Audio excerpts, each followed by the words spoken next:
In this video, we're going to be joined with Professor Felipe Guedes, one of the best, in my opinion, coaches, instructors for kids in Jiu-Jitsu, and really does embody what we're trying to pursue here in Youth of Brazilian Jiu-Jitsu. I need you like Jiu-Jitsu. Oh, yeah. Hey everyone, welcome back to the Youth of Brazilian Jiu-Jitsu, otherwise known as YOBJJ podcast. If you are new here, this is a platform, a community where we aim to educate, empower, and have fun.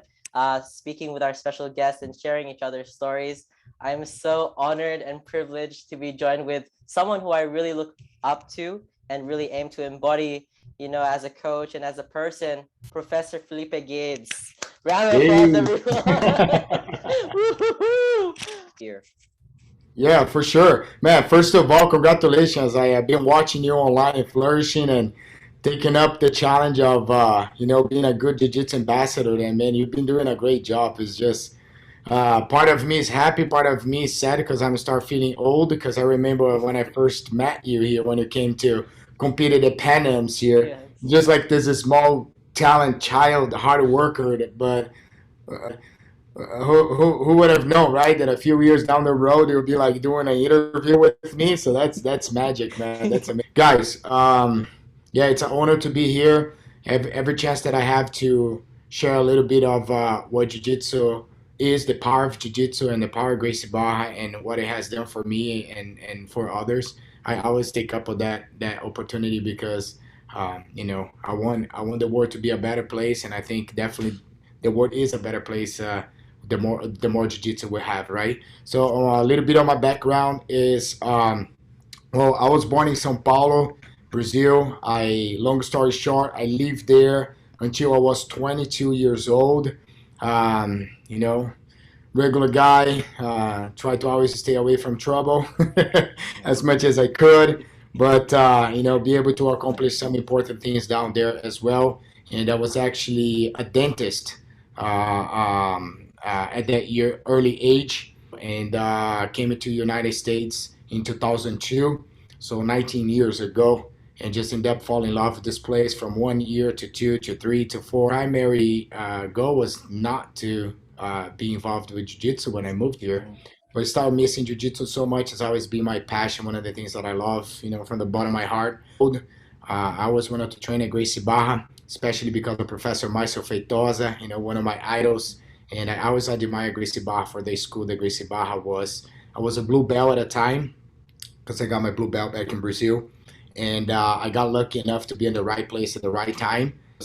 Greedy by Professor Marcio, and everything started. So I started training at GB. I did my purple brown black belt. Next year, gosh, I'm going to 10 years as a black belt, and working and having fun and learning.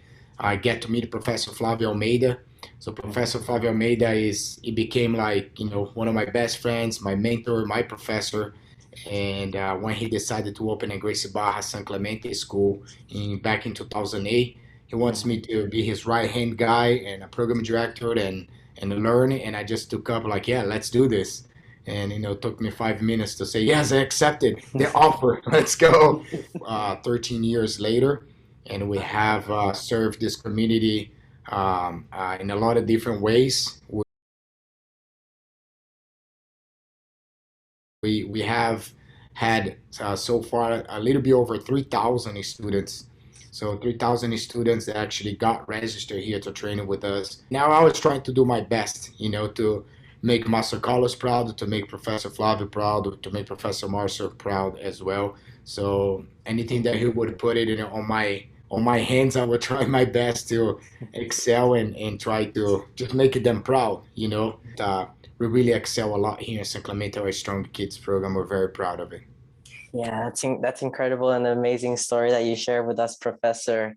Yes, like knowing you for so long now and to hear your history and your background, you're doing a phenomenal job in showing awareness and to really making the world a better place. I love how the years, what parts of your upbringing, if we can go back in the memory lane in your childhood, that contributed to where you are at now. Because like you said, you have a huge, profound kids class. It's flourishing. It's seeing them, grow at, being so tiny and then growing up as a teenager into adults, was there any part of your childhood, what started that value within yourself?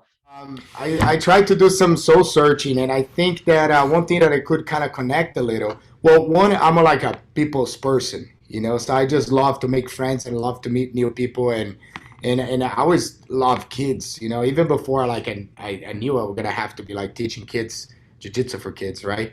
I grew up in a family where I was the oldest cousin of a bunch of cousins, and so just growing up and going to family vacations together with all of those cousins around, I was always kind of like the one leading the way, and being the oldest cousin and helping them out and supporting them. A child, a small cousin, and like, dude, this guy's not happy right now. Let's make it fun. Oh, this one is fighting with this other one. Like, hey, calm down, guys. Hey, what's going on? I think it might be some correlation right there. I remember I was just kind of even learning how to teach classes for adults. Like I said, I was a blue belt, and Professor Flavio one time he looks at me and go like, Felipão, here we go, man. It's time. And I'm like, time for what? It's like time for you to start stepping up for the kids now. It was kind of like natural because I think I click with them, I connect with them, I care about them, and yes, it is harder, it is challenging, but to me, it's very rewarding. It's so nice, very rewarding when you see an adult changing his life, his habits, because of jiu-jitsu and just getting to a better place in life. But when it's with the child, it's just so much more rewarding, very rewarding. It takes the village, and then within all this process, I became a parent myself, right? So got married with Kenji. She's also a black belt as well, and we have two girls, Alana and Giovanna. Giovanna is 9 years old now, and Alana is 4. And Giovanna, she's awesome. She's amazing, hard worker.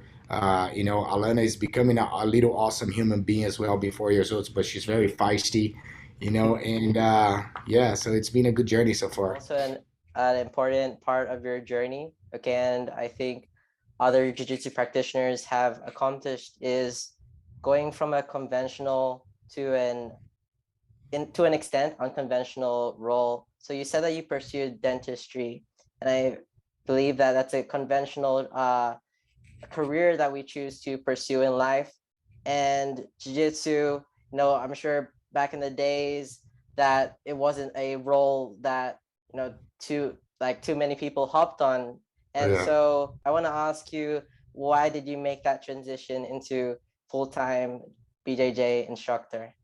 Yeah, so I always, it was a long 5 years in the university there to become a dentist, and I love that too. I love the human body. I love to. Um, it was a way for me to try to have a good future, and I was working with humans that I knew I wanted to be, on a field like that.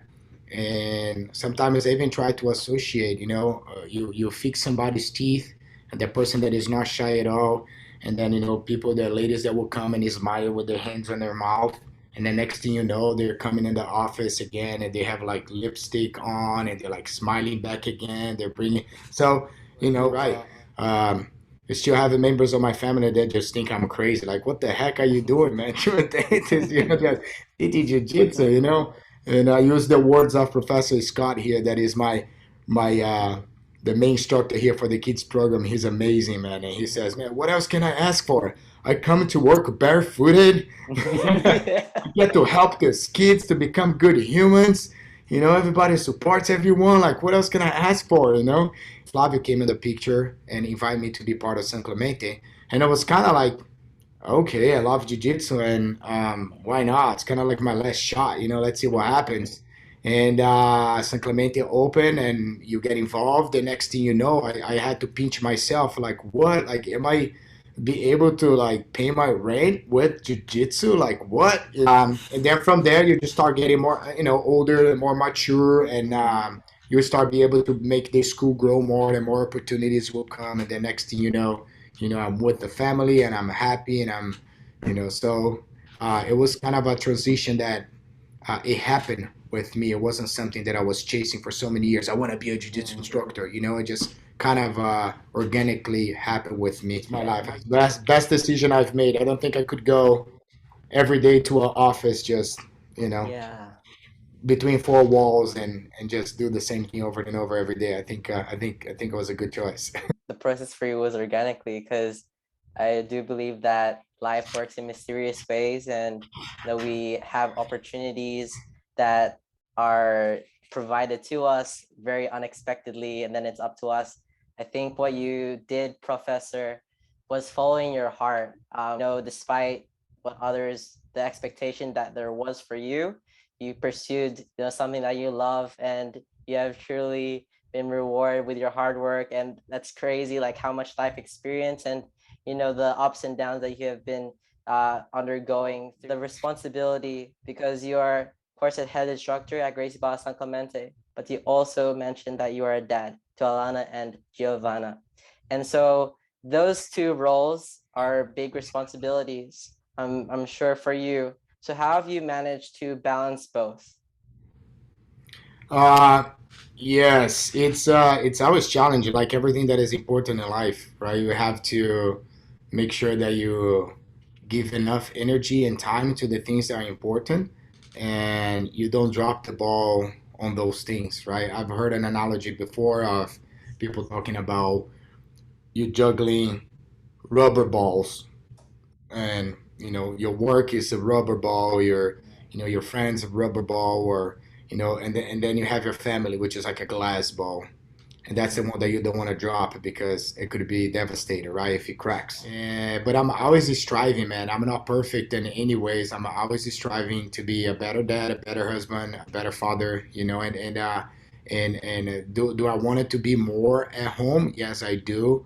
But at the same time, I have to work to provide, and there's a lot of people that also depend on me here at the school. So there's a lot of work, man. I get out of the house 8 in the morning. I drop my kids at school 7:45, and I go home on an average of 9:30 p.m. I get to see them a little on the lunchtime. I try to have a Saturday or Sunday afternoon fun day with them. I try to be present in a very important things.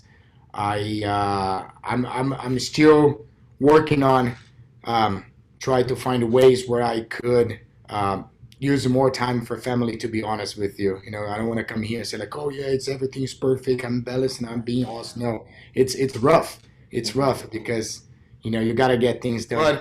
But things that help me Mhm. uh, get my get Kenji involved in jiu-jitsu. When we got together, she did not train in jiu-jitsu. She got up to the journey of become a jiu-jitsu black belt herself as well. That made things a lot better. She understands what it is. She knows, she's a great supporter. She knows what makes me happy. She knows what makes my heart happy. I get my daughters to train in jiu-jitsu with me, so I get to see them on the mats while I'm here at work. I can see Mhm. them. Little Giovanna now, she's 9 years old, so she got like her first official job. She's coming in and helping with the little kids class, and Oh. she's like a little official coach. Contemplating whether you'd have to pursue jiu-jitsu or something else, what kind of advice could you give to that person? To that person, like if somebody's young and is not really sure what direction Yeah. to go, man, it's like it might sound cliche, but I'm learning that the older I get, the more those cliche things that I hear my grandfather and my parents say, they become true. Yeah. Like for example, when I was young and super smart, right? uh, you hear, my grandfather will say like, oh, you can buy your health, and your health is very important. You got to take care of yourself. And I'll go like, yeah, right, man. I'm gonna be just a millionaire, and I'm just gonna get the best doctors, the best hospitals. They'll be like, I'm gonna literally buy my health. There's no, and Yeah. now, I have a personal friends, thanks God, not me, that they are, they suffer major events in their lives, like Professor Chris Return. I just went to visit him today. He suffered a major stroke, Yeah. and he lost basically half of his brain. So he's learning how to speak again. He's learning how to walk again. The guy is a warrior, man. He inspires me so much. Like somebody that might be in between this way or that way, I would say follow your heart, like you said. And I would say don't be so afraid of making mistakes because things change all the time, and just get used to change. Don't be scared of change. I think most humans are just like afraid of changing. Like we're so trying to, seek comfort on everything. It's just happiness and comfort. Like it's kind of like, I think Bruce Lee says, "Don't pray to have an easy life. Pray to have the strength to deal with a tough one." Right, and that's kind of what it is. You know what I mean? Just if you're gonna have to be doing something for 7, 8 hours a day, whatever it is, you're gonna put your mind into it. You gotta find something that fulfills you. You gotta find something that inspires you or motivates you, or like there's a purpose, right? So many unhappy people I see that you just can't wait for the clock out and just go home and get out. Like they can deal with the co-workers, they can deal with their bosses, they can, they just don't see purpose in what they do besides just like chase dollars, right? So I think that if you follow kind of what you have more interest on, I think is already one direction to go. And then just go for it. And as you go, you start developing and then start seeing new things and things that what you don't know what you don't know, right? And the more you kind of know about something, you start realizing you don't know so much. And then, things change, your opportunities come, you adjust the things here and there. And next thing you know, you got something special going on, right? My personality was like, I want to do everything good and perfect. But if you want to do everything so perfect and then you just don't even launch anything because it's not gonna be so. Just launch the way it is. That's the best we can have right now, and let's build and go from good to great as the process goes. Like just don't be afraid to adjust the stuff, make mistakes, try it again, and improve. Right, improve. And so grateful for your presence here with us today. You're so such an inspiration to me, and to share this value. I hope that it can be reached out to other people that are listening into this video here. And again, you're so grateful to share your time. So we are going to be cutting this video short here, everyone, and we'll be doing another part to people that have been joining with us today. Give this video a thumbs up, subscribe, and comment down below your piece of advice that you've taken away from this video. And without further ado, team, I'll see you in the next one. Keep smiling, keep grinding. So here at Treina Duro